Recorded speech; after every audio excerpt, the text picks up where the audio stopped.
Bonjour, merci beaucoup. On est ravis de vous recevoir ici. C'est une soirée un petit peu inédite, puisque d'habitude nous avons 15 speakers. Là, nous en avons 2 pour cette soirée spéciale DNVB. On va commencer tout de suite avec une question très simple. C'est quoi une marque DNVB? Julien ou Justine, qui commence?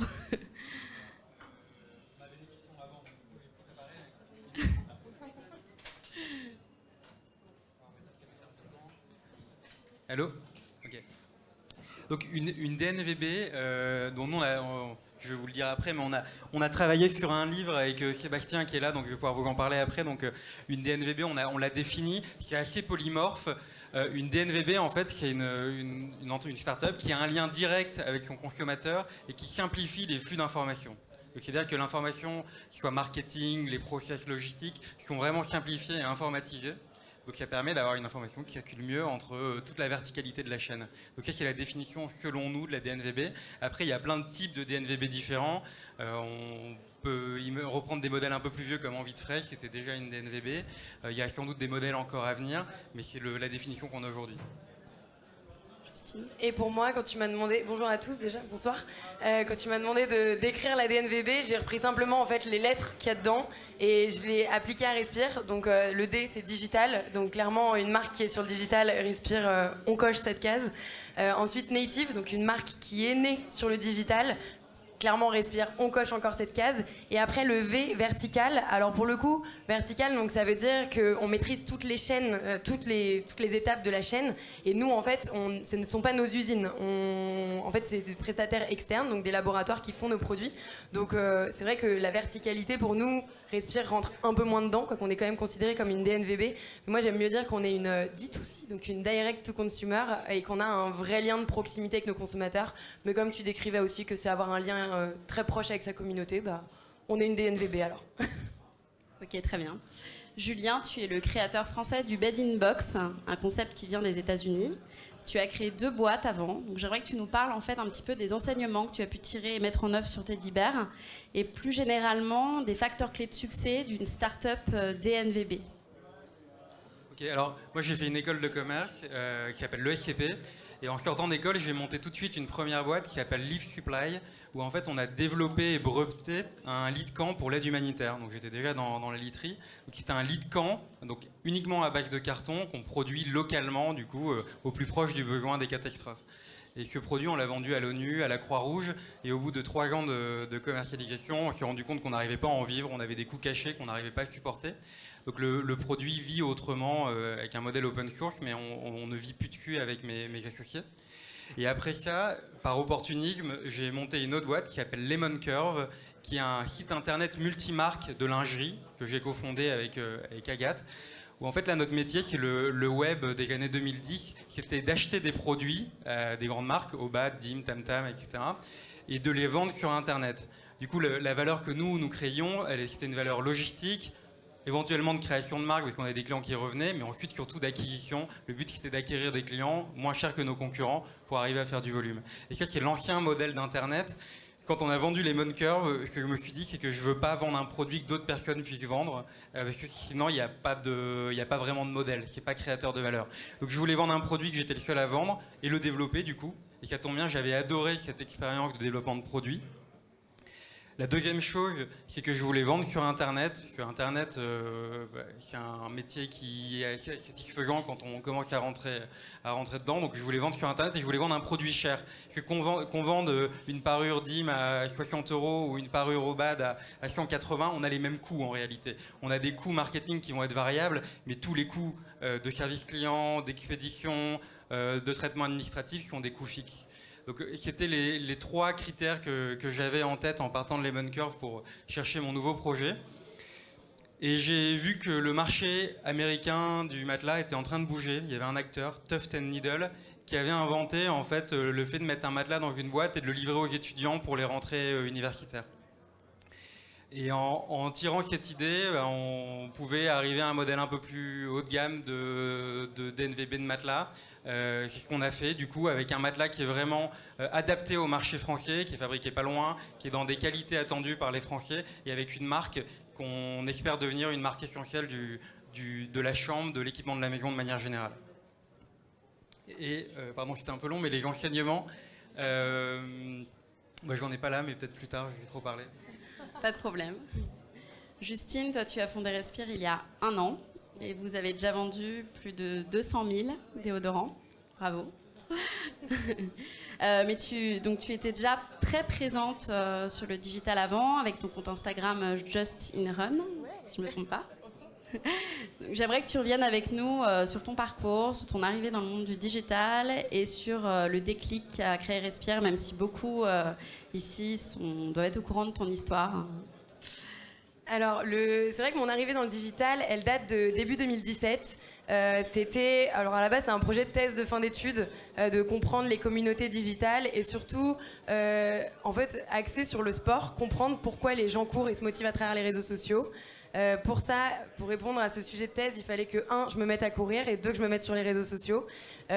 Au jour d'aujourd'hui, je suis devenue une passionnée de course. En 3 ans, j'ai fait 2 marathons, 2 fois 120 km dans le désert. Donc finalement, dimanche, je crois, dimanche dernier. Dont dimanche dernier, j'ai fait 20 km, les 20 km de Paris, voilà. Et en fait, je me suis inscrite sur je me suis vraiment mise sur Instagram début 2017 en créant mon compte Justin Run, petit jeu de mots avec mon prénom et le running pour parler beaucoup de running. Et en fait, en 1 an, ce qui a été incroyable, c'est que j'ai créé une communauté de 20 000 personnes qui suivaient mon évolution dans la course à pied, mes premiers semi-marathons, mes premiers marathons. Et le fait que j'arrivais à performer de plus en plus, et beaucoup de personnes m'écrivaient et me disaient, alors au début je recevais beaucoup de conseils de personnes de la communauté et je trouvais ça incroyable la puissance de la communauté autour d'un même sujet, et au fur et à mesure les personnes m'écrivaient en me disant, grâce à toi j'ai couru mon premier semi-marathon, tu m'as motivé à me mettre à courir, et je me disais c'est fou en fait cet impact positif qu'on peut avoir sur le digital, et à ce moment-là je me suis dit j'ai fini mes études, j'ai finalement rendu ma thèse après 1 an et demi de recherche, et en fait je me suis dit mais je vais utiliser aussi cet impact positif que je peux avoir sur les réseaux sociaux aujourd'hui en parlant d'autre chose que juste de la course à pied. Et en fait, donc tu parlais du fameux déclic, début 2018, donc 1 an après avoir commencé sur les réseaux sociaux, on m'a détecté une tumeur bénigne à la poitrine, et là ça a été le déclic. J'ai commencé à réaliser tout ce que je mettais sur mon corps au quotidien, les produits d'hygiène qu'on utilise tous les jours, le déodorant qui est le 2e produit le plus utilisé chaque jour après le dentifrice, et en fait on en met tous les jours mais on se demande pas vraiment ce qu'il y a dedans. Alors on commence à prendre de plus en plus conscience, mais moi je mettais un déo qui avait de l'aluminium, je savais même pas, et je savais même pas que l'aluminium était spécialement mauvais pour ma santé. Quand j'ai pris conscience de ça, j'ai jeté ce déo et j'ai cherché un déo qui soit naturel, efficace, mais surtout dans lequel je retrouve une confiance. Et en fait, je trouvais pas de marque sur le marché qui me parlait vraiment et dans laquelle je me retrouvais. Et du coup, j'ai eu la chance de rencontrer Thomas, mon associé à ce moment-là. Donc on est 2 cofondateurs. Je pense que c'est grâce à lui aussi que j'ai eu ce courage de me dire je me lance. Et en fait, à partir de là, on a cherché des laboratoires français pour développer ce déodorant naturel et efficace. Et on l'a fait avec une docteure en pharmacie bretonne. Et ça a commencé du coup début 2018. Et voilà, on est à 1 an et demi plus tard et on a déjà vendu 200 000 déodorants. Donc je pourrais parler de toute l'histoire, mais merci. Merci. Vos flacons sont recyclés et recyclables, d'ailleurs, et made in France. Vous, Julien, vous vous attachez à limiter le transport et le conditionnement. Est-ce que, justement, être une entreprise responsable aujourd'hui, ça fait partie des raisons d'achat de vos marques respectives ? Alors nous, comme je le disais, en fait c'est notre raison d'être. C'est clairement c'est la raison d'être de Respire, d'avoir des produits qui soient déjà bons pour notre santé, mais aussi pour l'environnement, évidemment. Alors des produits bons pour notre santé, c'est notre focus depuis le début. On travaille avec une docteure en pharmacie, on a travaillé avec une docteure en pharmacie pour développer le déodorant. Aujourd'hui, on travaille avec beaucoup de laboratoires pour développer d'autres produits. Et l'axe environnemental fait vraiment partie de nos valeurs, donc on essaye de faire au mieux. C'est un combat quotidien et clairement, c'est un combat sans fin. Aujourd'hui, on a un packaging qui est recyclable. C'est déjà un premier pas, mais alors je peux vous l'annoncer, dès la semaine prochaine, on lance l'éco-recharge. Donc on est hyper content d'arriver sur l'axe environnemental encore plus. Et d'ici 1 mois, on aura des packs qui seront en plastique rebroyé, c'est-à-dire qu'en fait, on récupère les déchets de l'industrie plastique, on les rebroie et on en crée en fait nous nos propres flacons. Mais c'est un combat sans fin et on pourra toujours faire mieux. Et c'est génial d'être challengé aujourd'hui par les consommateurs et par toute l'industrie pour pouvoir évoluer au mieux. Merci. Julien ? Alors nous, l'éco-responsabilité, elle n'est pas vraiment au cœur du modèle. Ce qui est au cœur du modèle, c'est la transparence. Nous, ce qu'on est venu changer, c'est le marché du matelas. Il n'y a rien de plus obscur, opaque que le marché du matelas. Quand vous vous rendez dans une boutique, la première question qu'on va vous poser, c'est quel est votre budget. Donc déjà, normalement, vous vous rendez compte qu'il y a un problème. Et ensuite, vous allez être en fait, face à des promotions qui sont totalement artificielles et qui vont de moins 30 à moins 80%. Un jargon technique, des écarts de prix très importants, un produit que vous n'arrivez pas à différencier d'un autre produit. Et en fait, c'est normal, parce que l'industrie du matelas, elle s'est organisée pour créer de l'hypersegmentation et pour faire en sorte que vous soyez perdu et que du coup, votre achat soit déclenché par une promotion qui est artificielle. Donc nous, ce qu'on est venu bouleverser, c'est ça. On est venu apporter de la transparence, de la bienveillance. La bienveillance qui est la valeur fondamentale de Teddy Bear.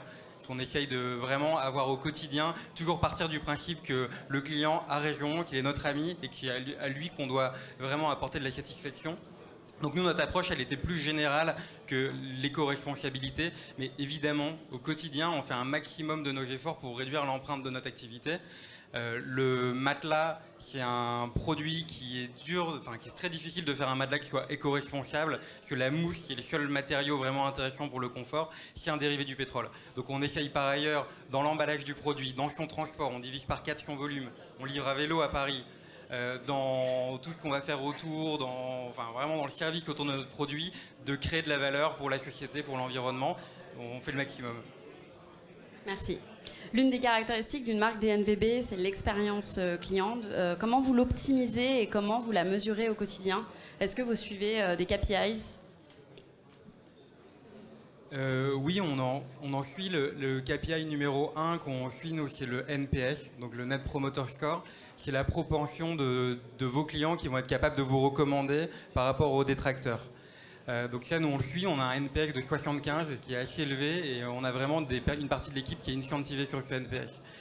Ensuite, l'autre indicateur de la satisfaction, c'est le nombre d'avis et la qualité des avis qu'on a. Donc on en a un peu plus de 15 000 sur le site. Donc nous, on n'a pas vendu 200 000 matelas, on en a vendu un peu moins de 60 000.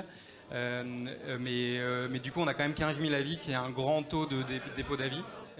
Donc du coup, nous, les KPI qu'on suit, c'est le NPS, le nombre d'avis déposés. Et c'était quoi l'autre partie de la question? Je suis désolé. Comment vous l'optimisez, comment vous la mesurez au quotidien? Ouais, alors voilà comment on la mesure et comment on la leverage. Nous, aujourd'hui, on essaye vraiment de mettre par exemple, on livre notre matelas dans la journée à Paris sur un créneau d'1 heure et demie. Donc c'est vrai qu'au début, on avait des investisseurs qui disaient mais livrer un matelas comme une pizza, est-ce que ça a vraiment un intérêt? Mais en réalité, ça en a, parce que dans la promesse commerciale de Teddy Bear, il y a l'idée que vous pouvez essayer le matelas dans la journée, vous faire votre idée, vous avez 100 nuits pour l'essayer maximum, mais qu'il n'y a aucun frein en fait. Ce qu'on veut, c'est qu'il n'y ait aucune friction dans votre expérience et vous faire livrer très très rapidement, ça en fait partie. Après, quand vous allez demander par exemple pour 5% de nos clients le retour du produit, pareil, on met un point d'honneur à venir récupérer le matelas de la même qualité, avec la même qualité de service. Donc venir, même si vous habitez très loin, sur un créneau de 2h30, dans la journée le récupérer, c'est fondamental dans l'expérience de Teddy Bear. Et après, on est convaincu que l'expérience du client, c'est aussi le bruit de la boîte quand on va l'ouvrir, c'est aussi la vitesse avec laquelle le produit va regonfler. Donc on essaye d'aller vraiment dans le détail du produit. Et c'est d'ailleurs la tagline de Teddy Bear, c'est l'incroyable est dans le détail. On essaye que tout soit parfait dans votre expérience, parce qu'on est une marque de confiance. Merci. L'autre pilier... Ah oui, tu veux que je parle de l'expérience client? Bon, bah, si je parle de l'expérience client. Nous, chez Respire, l'expérience client, je dirais, en fait, c'est ce qu'on offre à notre client comme valeur. Donc déjà, ça passe par offrir un produit de super qualité. Donc ça, c'est notre focus principal et c'est vraiment sur ça qu'on travaille au quotidien. Et ça se traduit d'ailleurs, nous, on n'a pas les KPIs et tout ce dont on parlait, les NPS. Il faudra que tu m'expliques tout ça. Mais nous, en fait, ça se traduit par les ventes qu'on a déjà réussi à faire et le taux de réachat. Aujourd'hui, on a un taux qui est très élevé. On n'a pas encore beaucoup de recul, mais ça traduit déjà que notre produit est quand même de qualité. Ensuite, ça passe par le unboxing, mais Teddy Bear est très fort pour ça.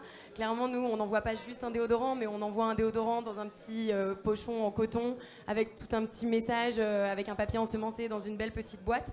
Et ensuite, la troisième expérience client, enfin le troisième pilier dans notre expérience client, c'est ensuite l'impact en fait qu'a le consommateur sur le développement de notre produit. Il le co-crée avec nous et c'est pour ça qu'on communique énormément sur les réseaux sociaux avec notre communauté pour pouvoir co-créer le produit avec lui. Et en fait, ça lui crée également de la valeur dans son expérience. Okay. Merci beaucoup. L'autre pilier, c'est le collaboratif et le dialogue permanent avec vos communautés. Donc surtout toi, Justine, tu parles beaucoup sur Insta Story, tu es très présente. Et je me demandais donc comment vous avez réussi respectivement à créer de telles communautés s'il y a des intéressés dans la salle, ils veulent faire de même. Et comment vous dialoguez, comment vous co-créez aussi avec votre communauté, comment vous les faites s'investir dans vos produits? Alors, la base d'une communauté, déjà, c'est sa culture. Et en fait, c'est autour les éléments autour duquel la communauté va se retrouver. Donc, ça passe par les valeurs, les aspirations, les convictions. Et je pense que chez Respire, on a réussi quand même à créer une culture qui est assez forte et authentique autour donc du bien-être, du prendre soin de soi, le corps est magique et on peut faire plein de choses, que ce soit du sport, la preuve, je cours beaucoup et je n'hésite pas à le montrer parce qu'en fait, c'est vraiment des messages que j'ai envie de faire passer autour d'activités manuelles qu'on peut faire, c'est notre corps qui nous le permet. Et donc, en fait, c'est tous des messages qu'on diffuse à notre communauté qui permettent de fédérer cette communauté autour de valeurs communes. Et ensuite, il y a comment on arrive à échanger avec cette communauté. Donc, il y a différents piliers, mais déjà, dès le début, on avait créé le Respire Club. Donc, en fait, c'est les ambassadeurs de Respire. On a créé une petite communauté, le Respire Club, mais aujourd'hui, c'est vraiment en train de grossir. On a comme objectif de faire grossir le Respire Club. À la base, ce sont des ambassadeurs qui ont eu envie de nous rencontrer dès le début et en fait de nous aider. Sur votre site ou sur... Alors, le Respire Club, c'est à la base des personnes qui me suivaient sur Instagram avant que je lance Respire, à qui j'ai dit est-ce que vous voulez venir me rencontrer dans notre espace de coworking où on était il y a un an. Et je leur parlais de mon projet, je leur expliquais ce que j'avais en tête et eux me donnaient des retours et des conseils. Et par exemple, aujourd'hui, on a sorti un déodorant format 50 ml, c'est un format traditionnel de déodorant en roll-on, mais on a aussi sorti un 15 ml qui est le format voyage, le travel size, et en fait, c'est la communauté, c'est le Respire Club qui m'ont dit, mais moi j'ai un déodorant dans mon sac de sport, dans mon sac à main, dans mon tiroir de bureau, et je me disais, c'est quand même improbable de trimballer partout un déodorant 50 ml. Donc en fait, il y a plein de conseils que j'ai eu de la communauté du Respire Club que j'ai appliqués.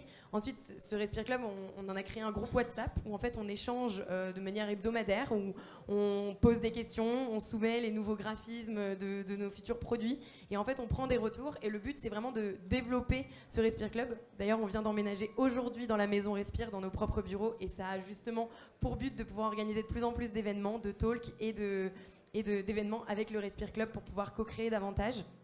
Et ensuite, ça passe, donc échanger avec la communauté, ça passe par les réseaux sociaux. Et ça, les réseaux sociaux, ça a été, c'est la force de Respire aujourd'hui. C'est clairement ce qui ça a été notre tremplin parce qu'on a dépensé encore zéro en marketing. Aujourd'hui, tout ce qui se passe chez Respire, c'est organique. Et c'est Instagram, Facebook, LinkedIn qui nous l'ont permis. Donc en fait, on est présent quotidiennement. On communique sur plein de choses. On communique sur nos coulisses. On n'hésite pas à leur montrer les coulisses de Respire et de manière hyper authentique. Donc c'est comme ça aujourd'hui qu'on fédère notre communauté. Merci. Alors nous, on est moins fort que Respire évidemment sur la communauté, mais elle fait partie de la vie de Teddy Bear. Déjà, on a intérêt à avoir une communauté parce que même si on vend un matelas, donc théoriquement, nos clients, on les revoit dans 12 ans, qui est la moyenne en France, 13. On a quand même...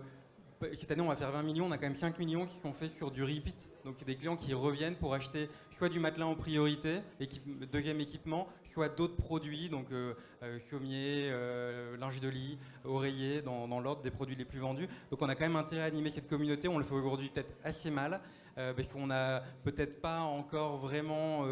un ADN aussi fort que Respire sur les raisons d'être ou de ne pas être dans le groupe. Mais les gens qui possèdent un Teddy Bear sont très fiers de posséder un Teddy Bear et en parlent. Et donc le bouche à oreille, pas vraiment la communauté, mais le bouche à oreille, c'est notre premier canal d'acquisition. Donc les gens qui disent nous avoir connus parce que quelqu'un leur a dit que Teddy Bear c'était vraiment cool, c'est la première source d'acquisition pour Teddy Bear, malgré les campagnes télé qu'on peut faire ou les campagnes métro. Donc il y a cet aspect-là. Le deuxième aspect, c'est que pour développer les produits, on a depuis le début emmené la communauté dans le projet. Donc par exemple, l'oreiller, on avait du mal à se faire une conviction sur si c'était un bon oreiller. On a envoyé 400 prototypes à 400 clients. Donc il y avait quand même un gros coût. Pour nous, c'était un an après le lancement et ça coûtait à peu près 30 000 € de faire ce test. Mais ça nous a permis d'avoir des retours qui va peut-être vous paraître anecdotique, mais en fait, les fabricants d'oreillers avec qui on travaillait nous disaient un oreiller, c'est 600 grammes de duvet de canard, point, basta, c'est comme ça qu'on fait depuis des années. Et en fait, on a envoyé des oreillers de ce type-là, donc après avec des qualités différentes, mais avec 600 grammes. Et le premier retour n'était pas sur la qualité de la plume ou le moelleux, le premier retour était sur le poids de l'oreiller, c'est-à-dire son volume. Et Et en fait, du coup, notre oreiller, il fait 660 grammes. On est les seuls du marché à faire un oreiller qui fait 660 grammes. Mais en fait, les industriels, ils n'en savent rien. Parce qu'ils n'ont aucun contact avec le distributeur final. Ils n'ont pas ce type d'informations. Ils vivent sur des acquis qui sont peut-être un peu plus anciens que les nôtres. Donc nous, on emmène la communauté dans le développement des produits. On l'a fait là récemment pour le canapé lit. On a un peu plus de 2000 personnes qui ont répondu à un questionnaire sur les plus, les moins de leur canapé lit à eux et à quoi pourrait ressembler le nôtre. Donc on le sort aujourd'hui, là il est en pré-vente depuis ce matin. Et c'est un canapé lit qui est fabriqué intégralement en Europe, avec une structure en bois de Finlande, qui est fait en Finlande.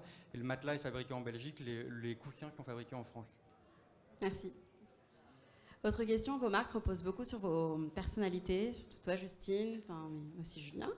Vous êtes beaucoup sur le devant de la scène. Est-ce qu'il n'y a pas un risque finalement à faire reposer votre business model sur votre image si on ne sait pas de quoi l'avenir sera fait, votre start-up un jour est reprise par quelqu'un d'autre? Alors si, il y a un risque, clairement, je vais te répondre à cette question. Après, on n'a pas comme but de faire une marque comme Alain Afflelou, qui repose d'ailleurs aujourd'hui encore entièrement sur son image et son nom. Mais en fait, depuis le début, c'était de manière hyper spontanée et naturelle que j'ai pris la parole, puisque Respire était lié complètement à mon histoire. Notre première vidéo qu'on a fait pour le lancement du crowdfunding, où c'est moi face caméra qui explique le projet, c'était fait de manière en fait naturelle et ça a créé cette confiance aussi, cette proximité et cette relation avec l'audience. Donc aujourd'hui, je regrette absolument pas de l'avoir fait. Ce que je me dis, c'est que normalement, si on fait bien notre travail, Respire devrait réussir à vivre de lui-même. Sans moi, peut-être qu'un jour je pourrais m'en aller. J'ai pas du tout envie de m'en aller, mais voilà, si on fait bien notre travail, Respire ne devrait pas reposer juste sur mes épaules. Merci. Moi, c'est beaucoup moins le cas que Justine. Non, mais je pense qu'il y a une réalité qui est qu'il y a beaucoup de bruit médiatique autour des startups, autour des DNVB notamment, et avoir un porte-parole, même si nous on est 4 associés, mais on a 30 personnes talentueuses dans le bureau qui pourraient prendre la parole également, avoir une personne qui permet aussi d'attirer un peu plus les regards, de bien retenir les messages qui vont être passés. Donc moi je suis venu pour vous parler de qualité de produit et j'espère que derrière vous allez vous dire à Teddy Bear c'est la qualité du produit. Et vous allez l'entendre plusieurs fois dans les médias, vous allez le retenir du coup mieux que si on était 4 ou 5 à apporter le message. Donc ça c'est la réalité. Et après, moi je suis un entrepreneur qui aime bien partager le succès de ma boîte avec les collaborateurs. Donc de manière générale, moi au plus ils se mettent en avant et au plus ils sont fiers de parler de leur boîte, que ce soit auprès de leurs amis, de leur famille ou des médias, au mieux je me porte. Donc je veux pas tout faire reposer sur moi à terme. Je préfère partager. Et d'ailleurs, petite question, mais le logo, il vient d'où chez Teddy Bear? Le logo, c'est Jean-Christophe, notre associé qui l'a dessiné. On voulait la thématique de l'ours qui nous plaisait. Il y avait cette forme de bonheur simple, un peu lié au sommeil dans l'univers collectif qui nous plaisait beaucoup. Et, on voulait qu'il y ait un côté affectif avec le matelas, c'est-à-dire qu'on arrive à... En fait, le matelas, c'est le produit le plus important de vos vies. Je ne sais pas si vous le savez, mais vous passez un tiers de votre temps à dormir. Vous allez passer 10 ans dessus. Et pourtant, je suis sûr qu'il y a la moitié d'entre vous qui ne connaissent pas la marque de leur matelas. Et nous, on trouvait que c'était vraiment pas possible d'imaginer ça. Donc, on voulait qu'il y ait un lien résolument affectif avec ce produit. Donc, voilà, le Teddy Bear, ça permettait de l'avoir. Et après, on voulait aussi, mais c'est vraiment du design après, mais on voulait qu'on ressente dans le logo ce que vous allez ressentir en vous allongeant sur notre produit. Et notre produit, il est très ferme, mais il est accueillant. Donc, on a voulu le faire dans le logo également. Merci beaucoup. Maintenant, petite question niveau concurrence. Dans certains secteurs, comme celui de la joaillerie, les DNVB peuvent être vus comme une menace. Comment on vous a accueillis dans vos secteurs respectifs? Comment la concurrence vous a accueillis? Nous, j'ai envie de dire qu'on a été plutôt bien accueillis. Enfin, je n'ai pas reçu de critiques ni de menaces de mort pour le moment. Mais en fait, je dirais surtout que c'est très sain d'avoir de la concurrence, que ce soit pour nous, mais pour aussi les marques aujourd'hui qui existent déjà sur le marché. C'est très sain, en fait, qu'il y ait des marques qui se lancent. Alors déjà, nous, s'il y a des marques qui se lancent sur les mêmes thématiques que nous, bah, en fait, c'est génial parce que ça veut dire que la demande est vraiment présente et que le monde est en train d'évoluer aussi parce qu'on est aussi en train de se battre un peu pour défendre nos valeurs de santé et d'environnement. Mais ça nous pousse aussi à toujours faire mieux et pas se reposer juste sur nos acquis passés et se dire bah génial, on a fait un super crowdfunding, on a déjà vendu 200 000 déodorants, c'est bon, on peut se reposer. Ah non, il y a peut-être des gens qui arrivent derrière, puis il y a de la concurrence qui est déjà présente, donc il faut toujours faire mieux et moi je trouve ça très sain le marché concurrentiel. Merci. Pareil, on n'a jamais eu de problème avec des concurrents. En fait, il y a une première chose, c'est que globalement, les DNVB dont on fait partie, elle apporte de la valeur sur le marché parce qu'elle se positionne sur des produits qui sont plus transparents, plus sains, fabriqués moins loin, et donc du coup des produits qui ont des valeurs faciales plus importantes que la valeur faciale moyenne du marché. Et donc on arrive globalement à tirer le marché vers le haut avec des meilleures pratiques, avec des meilleurs services, et on est du coup bien accueilli par le marché parce qu'on n'en tire plus que de valeur. Le deuxième aspect, c'est qu'on vend sur Internet, nous c'est 95% de notre chiffre d'affaires Internet, et pourtant le marché du matelas et le marché du déo, ça doit être encore plus bas, c'est seulement 10-15% de pénétration. Donc c'est-à-dire que le web est tout petit. Donc en fait, nous, on est en train de s'amuser sur un dixième du marché du matelas. Donc on reste une petite épine dans le pied pour des gros, même invisibles. Et globalement, on fait évoluer le marché vers des valeurs de produits plus importantes. Donc je pense qu'en réalité, on est bien accueilli par l'industrie générale. Donc après, il y aura toujours le vendeur pas content, mais voilà, c'est autre chose. Merci. Julien, une boutique Teddy Bear a vu le jour à Paris. Justine, vous êtes référencée chez Sephora, Monoprix et Parashop. Est-ce que le 100% digital ne fonctionne pas? Alors, je vais répondre, c'est très simple, tu viens de le dire. En soi, le marché du digital, c'est que entre 10 et 20% à peu près, en tout cas nous sur l'hygiène beauté. Et nous, en fait, on n'est pas sûr, en fait, personne n'est sûr que dans quelques années, à moyen terme, ce sera 50% ou plus le marché du digital. Donc on n'a pas envie non plus de capitaliser uniquement sur le digital. Et en tant que marque qui est vraiment consumer-centric et qui veut vraiment aller là où le consommateur nous cherche, on avait la volonté. Alors en fait, on ne l'avait pas depuis le début, parce qu'à la base, on s'était dit qu'on serait un pure player. Et au fur et à mesure, avec le crowdfunding, les retours conso et la chance d'avoir été contacté par beaucoup de distributeurs, on s'est dit, en fait, on va peut-être aller là où les consommateurs nous cherchent, c'est-à-dire là où ils font leurs courses. Et donc, on a dû faire des choix stratégiques. On a choisi Monoprix comme premier partenaire en tant que GMS, mais quand même premium, avec des personnes qui sont quand même déjà sensibilisées à consommer du naturel. Ensuite, on a choisi Sephora. Sephora qui nous a contactés, moi j'ai été hyper flattée parce que l'objectif c'était vraiment de remettre le déodorant au centre de la beauté, et clairement Sephora qui me contacte pour lancer mon déodorant, je m'étais dit j'avais jamais vu un déodorant chez Sephora, donc j'ai été hyper fière. Et ensuite Parashop, et là on arrive très bientôt en pharmacie, c'est pour ajouter aussi cette caution médicale qui est hyper importante pour nous. On a fait développer notre produit par une docteure en pharmacie, donc avoir les professionnels de la santé qui recommandent nos produits, c'est vraiment un avantage supplémentaire pour Respire. D'accord. Julien, tu as un peu répondu. Oui, il y a une autre raison peut-être en plus. Nous, au début, nos premières ventes, on les a faites sur Google AdWords, et parce que c'était le truc qui m'intéressait à l'époque. Et en fait, au bout de 6 mois, je me suis rendu compte qu'on j'arrivais plus à faire de la profondeur. C'est-à-dire que j'avais pas de nouvelles ventes à aller chercher tous les jours. On faisait 3-4 avec la profondeur sur matelas 2 places, matelas 140, 190. Et voilà, et la profondeur était finie au bout de 3-4 ventes par jour. Et ensuite, du coup, on a fait de la pub Facebook et on a eu le même phénomène. C'est-à-dire qu'on avait des inventaires pubs qui étaient limités et qui sont encore plus limités aujourd'hui qu'à l'époque, parce qu'on a des gros annonceurs qui ont débarqué, et quand on a Danone qui met 4 millions par an en pub Facebook, du coup, l'inventaire qui n'est pas exponentiel se réduit. Et donc, du coup, nous, on a fait un autre changement, c'est qu'on a commencé à faire de la pub offline. C'est-à-dire la pub, d'abord métro, on a testé, et ensuite de la pub télé. Et là, on nous a posé la même question, on nous a dit, mais ça veut dire qu'Internet, ça ne marche pas, vous faites de la pub offline. Non, en fait, c'est avec la profondeur et le coût du web marketing devient assez important, et du coup, la valeur relative de la pub offline, elle devient intéressante. Et là, aujourd'hui, ce dont on se rend compte, c'est que déjà, on a 80% du marché qui est dans la rue, qui n'est pas sur Google, et ensuite, que Instagram, Facebook, c'est maintenant beaucoup trop cher, et je pense que personne n'y arrive. Personne n'arrive à faire des ventes sur Instagram ou Facebook, ou celui qui arrive, il peut venir me voir et on en parle. Mais nous, on n'y arrive pas en tout cas. Et donc, du coup, ouvrir des boutiques, ça devient vraiment intéressant, parce que la valeur du bail, elle devient ridicule par rapport à ce qu'on peut dépenser par ailleurs sur Instagram ou Facebook. Merci. Parlons projet maintenant. Julien, vous avez équipé une salle de cinéma en matelas Teddy Bear, ce qui est absolument inédit en France. Justine, vous avez sorti un second produit, la crème solaire. Je crois qu'il y en a un troisième dans quelques jours. C'est d'accord, c'est l'éco-recharge. Ok. C'est quoi vos rêves, vos axes de développement pour à court terme et à long terme? C'est pour moi qui commence. Moi, je dirais que j'ai 2 rêves aujourd'hui. C'est à court, moyen et long terme. Le premier, c'est que tous les Français, même européens, et puis même tous les citoyens du monde, prennent conscience de la magie de leur corps et de tout ce qu'on peut faire au quotidien, mais surtout qu'il faut en prendre soin. Ça déjà, si ce premier rêve est exaucé, je pense que je serais hyper heureuse. Et donc c'est pour ça que je véhicule ces messages quotidiennement sur les réseaux sociaux. Et mon deuxième rêve, qui est plus lié à Respire bien sûr, c'est que Respire devienne le partenaire de tous ces citoyens du monde, en tout cas de tous ces Français et Européens, et puisse les accompagner dans sa routine quotidienne. Donc oui, on va développer une gamme d'hygiène plus élargie d'ici les prochaines semaines, voire mois. On est vraiment en train de travailler là-dessus et c'est pour ça qu'on a construit une équipe aujourd'hui pour répondre à la demande. D'accord, merci.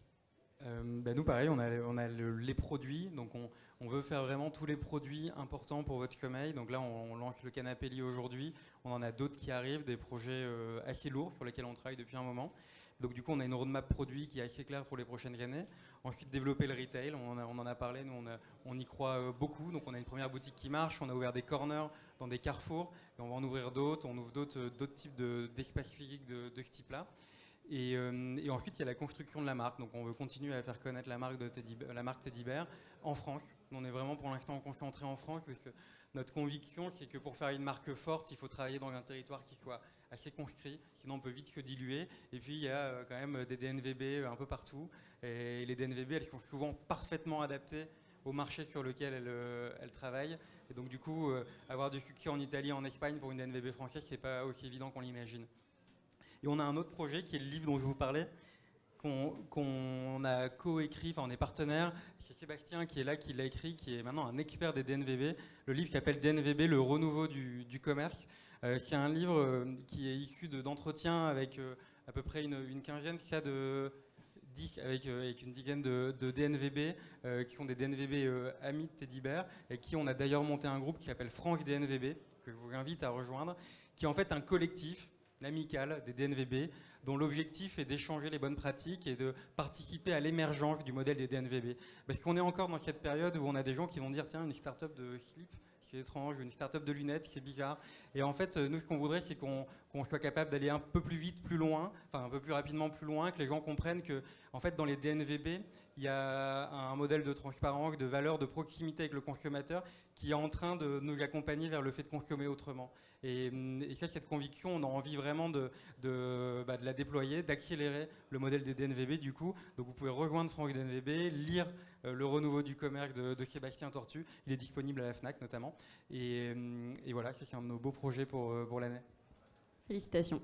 Dernière question, vous semblez vivre tous les deux à 100 à l'heure. C'est quoi votre petit conseil pour rester innovant, pour vous enrichir chaque jour? Personnellement. Alors, mes petits conseils, déjà c'est de faire ce que vous aimez. Moi c'est fou, mais enfin, je suis exactement là où j'ai envie d'être. C'est vrai que j'ai une vie à 100 à l'heure. Surtout aujourd'hui, si on regarde mes stories, je pense que j'ai fait tellement de trucs dans ma journée. C'est rare que mes journées soient aussi occupées quand même. Enfin, parfois je suis un peu au bureau. Mais je me réveille le matin et j'ai envie d'y aller, quoi. J'ai envie de faire bouger les choses. Donc c'est faire ce que vous aimez et après de vous entourer des bonnes personnes. C'est pour ça qu'aujourd'hui... j'ai le sentiment qu'on est en train de créer une équipe de warriors. On est déjà 11 chez Respire. On a du coup emménagé dans nos bureaux, la maison Respire. Et voilà, s'entourer des bonnes personnes pour vous aider à aller encore plus loin et plus vite. Tout à fait d'accord. L'équipe, moi j'ai que des gens meilleurs que moi dans l'équipe et ça c'est vraiment très satisfaisant. Donc c'est la première chose. Et la deuxième, rencontrer beaucoup d'autres personnes, d'autres entrepreneurs. Moi je le fais de manière assez militaire depuis 8 ou 10 ans. J'essaye de toutes les semaines rencontrer quelqu'un de nouveau. Et du coup ça nourrit beaucoup les idées, la créativité, la curiosité. Et c'est un truc que j'essaye de garder qui est difficile, mais il faut se mettre des règles comme pour le sport ou le bien manger et ça marche. Merci beaucoup.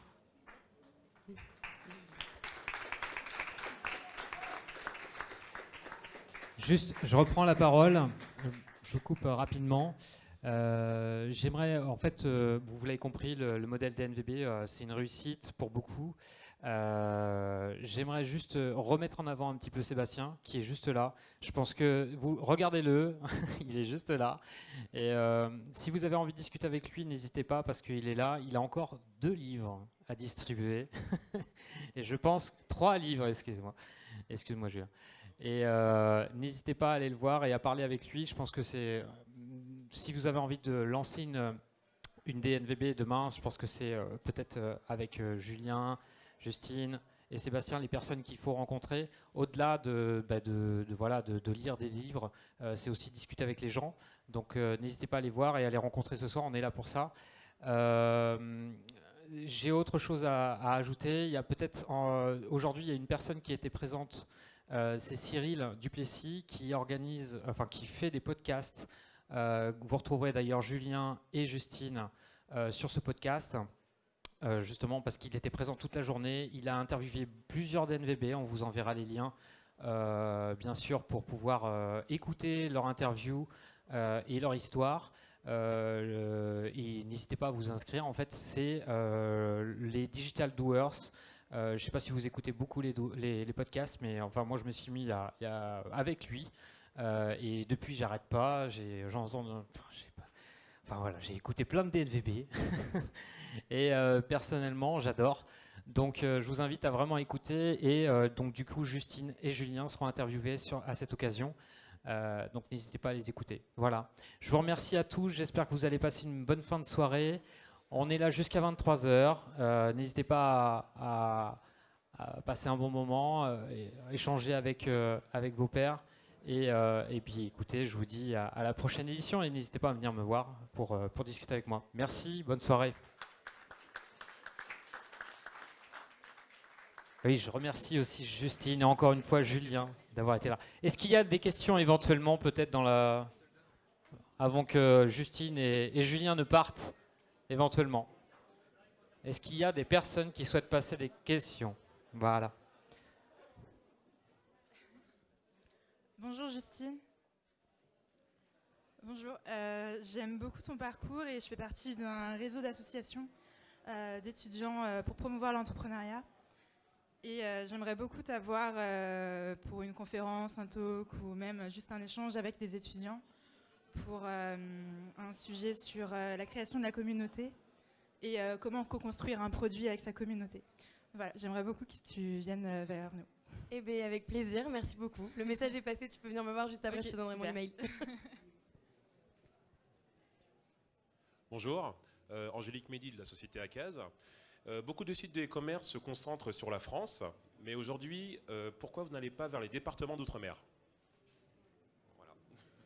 Waouh, c'est une excellente question. Voilà. En fait, c'est vrai que je ne m'occupe pas des opérations chez Respire, mais il me semble qu'on livre clairement en outre-mer, que j'ai déjà discuté même avec Monoprix pour réussir à pouvoir aller en outre-mer. On n'a que 4 mois aujourd'hui, 4-5 mois Respire, mais je prends note et c'est vrai que c'est clairement... une volonté. Je pense qu'on livre déjà là-bas parce que j'ai déjà reçu des photos à la Réunion de mes petits déos, donc je suis quasi sûre, mais on va y aller. Alors nous, on a un produit plus compliqué à livrer et on a la reprise qui est assez importante, c'est-à-dire qu'on a 4,5% de nos clients qui ne gardent pas leur matelas. Et aller récupérer à la Réunion ou en Martinique notre matelas, c'est un peu plus compliqué. Donc je suis sûr qu'il y a des solutions techniques pour le faire, mais aujourd'hui, on ne le fait pas encore. J'ai une autre question. Oui, c'est pour Justine. Par rapport au déclic, tu disais, c'est de là, de ce déclic-là, après avoir eu ton problème de santé, que tu es parti dans toute cette aventure, ou c'était un truc que tu avais déjà mûri depuis des années? Alors, je pense que j'avais la fibre entrepreneuriale en moi depuis des années, sans trop vouloir me lancer tout de suite. Je m'étais dit que après, parce que là, je me suis lancée juste après mes études, en fait. J'ai pas fait de CDI ou quoi que ce soit. Et je m'étais dit, je vais aller faire mes armes dans un CDI, puis je me lancerai. Et je sais pas pourquoi j'avais en tête de me lancer potentiellement vers mes 40 ans. Voilà, j'avais ça en tête. Et en fait, déclic, j'ai eu cette idée. Et c'est aussi les rencontres. Julien parlait de entourez-vous, voilà, des bonnes personnes, allez rencontrer du monde. Et les rencontres que j'ai fait à ce moment-là qui ont un peu changé ma vie, et surtout mon associé, qui a été la personne pour me donner la confiance et me dire mais go, on y va en fait. Donc oui, c'est ce déclic. D'autres questions? Oui. Bonjour à tous, merci beaucoup de votre intervention. Donc moi je suis le fondateur d'une application qui s'appelle MyMove, c'est un comparateur de VTC et taxi. Si vous voulez rentrer, n'hésitez pas. Et donc je voulais savoir si le DNVB pouvait exister pour les services, les applications, et si c'est le cas, comment, et si vous pouviez nous guider, parce que j'imagine que pas tous ici ont des produits, et donc voilà, voir si le DNVB pouvait marcher pour les services. Je vais laisser le spécialiste des DNVB en parler. Il faudra vraiment demander à Sébastien, il est plus spécialiste que moi. Mais alors, a priori, non. Non, mais c'est pas vrai, il n'y a pas de vraie réponse, mais les DNVB, c'est des startups de marchandises. ça fait partie du modèle, parce que l'intégration verticale dans les services, elle est plus facile à faire et elle existe depuis un peu plus longtemps. Donc dans la définition qu'on a des DNVB aujourd'hui, mais encore une fois, c'est très polymorphe, et je pense que dans 2 ans, on parlera peut-être même plus de DNVB, mais d'un autre mot, enfin on verra. Mais en tout cas, aujourd'hui, dans le livre, on ne parle pas de service. Et on n'a pas trouvé comment faire rentrer, à part au chausse-pied, dans le livre et dans la définition, les services. Une dernière question éventuellement? Non? Bon, ok. Merci beaucoup. Juste pour info, Justine est partie avec le 3e livre, donc il n'en reste plus que 2. N'hésitez pas pour Sébastien. Merci à tous.